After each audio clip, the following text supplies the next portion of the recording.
Well, let's do this again. Another Nailsin ratings looking at The Walking Dead. Okay, this is the episode, I believe it was titled, Still Gotta Mean Something?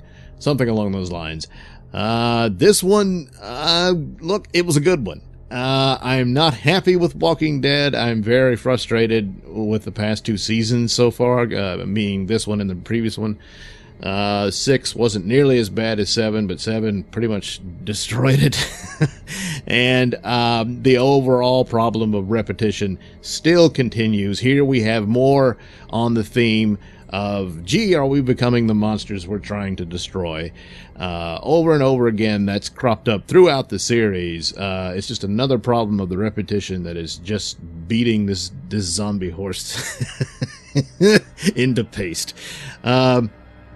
But here you had some good performances. You didn't have people out of character. You didn't have stupid dialogue as much as you do in some of the others, like Season 7 did. Stuff like that. So I'll give them points for that. Here you had basically two different characters teaming up in different stories. You had Negan and Jadis. This is probably Jadis' character's best performance and scene here. Just like, also where she lost her whole camp and everything.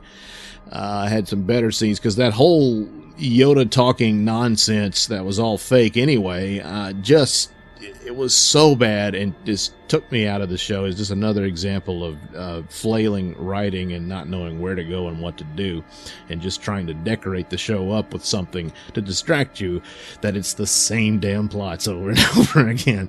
But here, a little depth and growth, and they've tossed out a little mystery here. Which I don't think is much of a mystery by now, but the helicopter. Rick first saw it, and now it looks as if Jadis had seen it before herself as she was trying to signal it in this show, and she even had it timed to when the helicopter would be apparently on its patrol. Well, I suspect that this helicopter is from that community where I called her the Hillary lady with her 2 Amazon bodyguards. Because, the future is female, that Maggie met up with, which I think they're jumping ahead rather than how the comic book did, where there's another war after this one with the Whisperers, which they'll probably incorporate later, but not quite the way it was in the comic book, because they're already going to this new community, which is far more advanced and got their stuff together than any of the camps and groups you've seen so far. Nobody had found them yet, I guess. And, will come what may, might be a good way to go ahead and wrap up the show. But no, obviously there's going to be a problem. Something's wrong in paradise. Something like that. But I'm guessing, but that looks like that's where they're going. And that's who has a helicopter. So, Jadis has her confrontation with Negan. It's almost good enough to the point. I mean, why doesn't she just kill him outright? But at some point, it seems she believes him, that he didn't, order the slaughter of her people. And of course, they both have their keepsakes that they're desperate to keep, even though they're just things, but it's who they are. They're broken people and all that. And maybe they see each other. About that. Not that they're going to be fans of one another or anything. Negan even offers her to come with him and all that stuff, but no. So it was an interesting thing. She had this little fancy secret little room in one of the piles of crap. And so maybe they all had that. I don't know. It was just because it was all fake on the outside. They put this act on. But that's all over with. Negan, of course, escapes. There's a little mystery as he seems to pull somebody off the road on his way back to reclaim his throne. I suspect that who he found on the road looking like crap was actually Dwight's wife, who had ran away earlier. And apparently it didn't work out so great, and now she's probably looking pretty feral and filthy. So Negan says, hey, might as well come back. So I suspect that's who that is. Just a guess. Rick and Morgan, both, Morgan, of course, but Morgan has never recovered his sanity. I mean, ever since his son died, he's never quite come back. And so it fits within his character's, personality parameters or whatever you have here for the story to keep going off deep ends like he does. And is really making him a bit of a liability at some point they don't know how much further they can go along with him. In the comic book, he's long since been dead, but he also went nuts there too. But here, Rick and Morgan team up here to finally get rid of these saviors that had been prisoners but had escaped. They have a confrontation. Now, of course, Rick is at this point because he's lost Carl, so he's pretty much lost his whole reason for living. The only thing left for him is, well, his relationship with Michonne, but also his daughter, which is most likely not really his daughter, but, you know, come on, she is. So once he recovers, he's got that to live for. But right now, he's in such a bad place.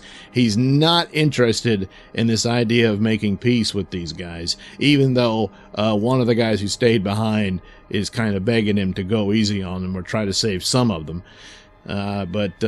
No, this is the most ruthless, actually, we've seen of Rick. Even more so when he literally bit the throat out of some guy. But hey, the guy was trying to rape his son, so what do you expect him to do?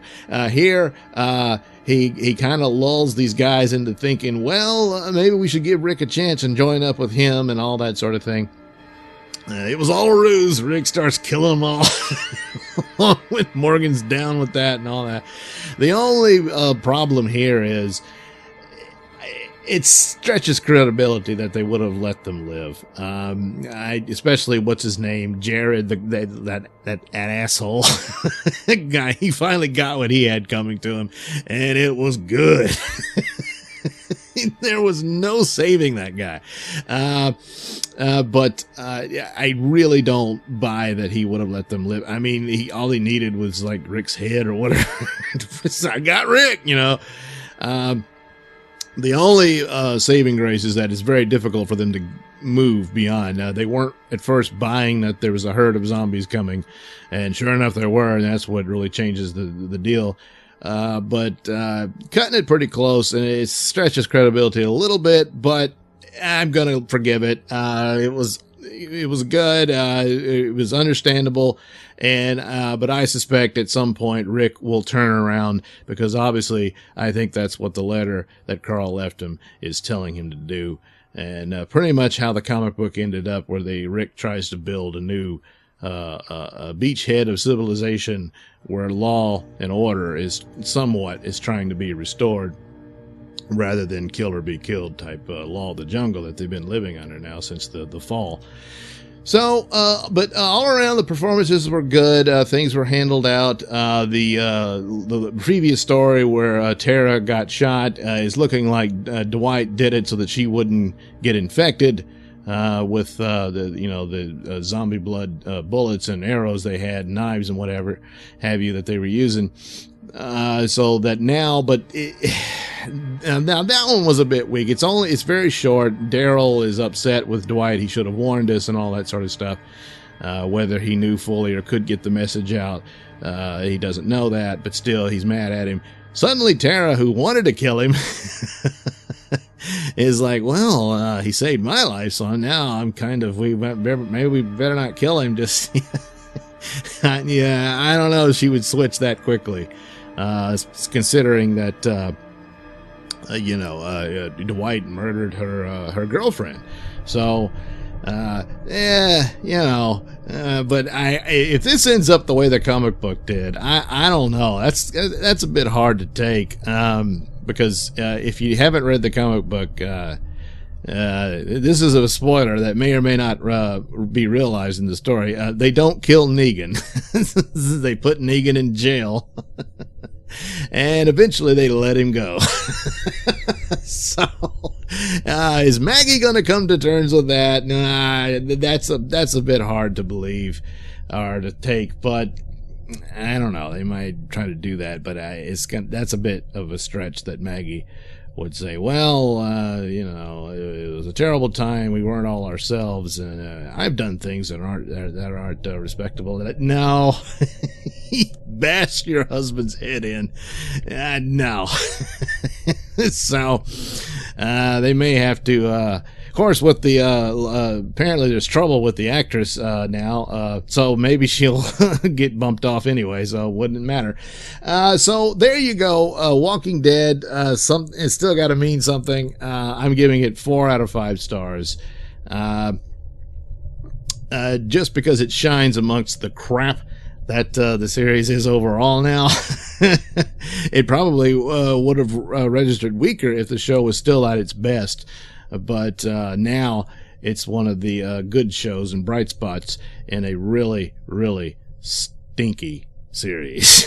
So there you go for Walking Dead. We'll do it again next time. Thank you for watching and listening. Do check out the link below for my stores of goodies for you. And again, thanks for watching and listening.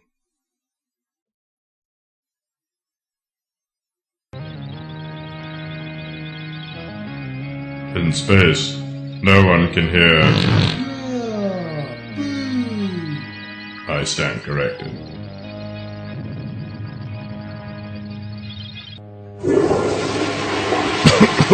Oh, don't go in there.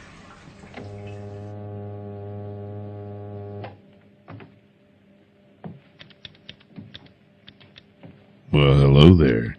I see you like shower caps. Me too. Not bad, not bad. Good selection of ass around here. Oh no! Reminds me of home, back at the old trailer park. Don't forget to bring the beer. My compliments, Captain. You're the first man to set foot on this planet. Well, I haven't yet. Now I did. I think we've got to do something. We will. We're gonna sit here and watch TV.